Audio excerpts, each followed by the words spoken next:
Laura. Tenim 5 anys. Som P5. La classe dels taurons. Hem vingut a l'aquàrium. L'aquàrium fa 25 anys. Farem l'activitat de l'aleta de tauró.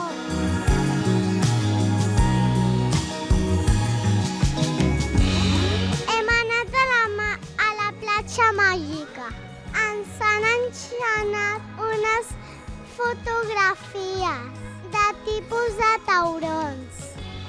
El tauró balena, el tauró pigmeu, el tauró gat, el tauró martell. Té el cap pues, com si fos un martell. Clar, té la forma com del martell aquí i té els ulls a banda i banda i això l'ajuda a veure millor i a detectar millor on estan els peixos per menjar, per exemple. Hem vist el més gran i el més petit. El més gran és el tauró balena i el més petit és el tauró pigmeu.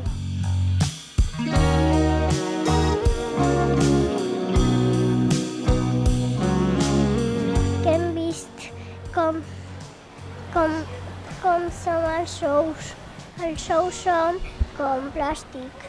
M'ha agradat molt els ous perquè s'enganxen i s'agafen. Aquests fils d'aquí serveixen perquè es puguin quedar ben enganxats a una roca o alguna alga o alguna branca que hi hagi per allà i així l'ou no se'n vagi i el tauró pugui néixer en un lloc segur.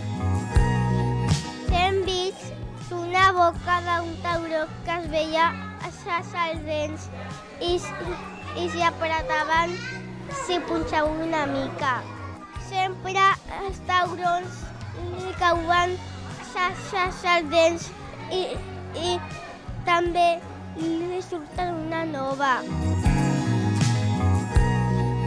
He passat bé perquè els taurons m'agraden.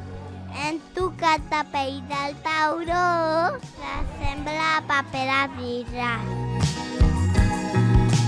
No tenim que tirar coses dins del mar que si no es moriran els taurons i els peixos perquè si tirem moltes coses que no poden menjar els taurons es moriran.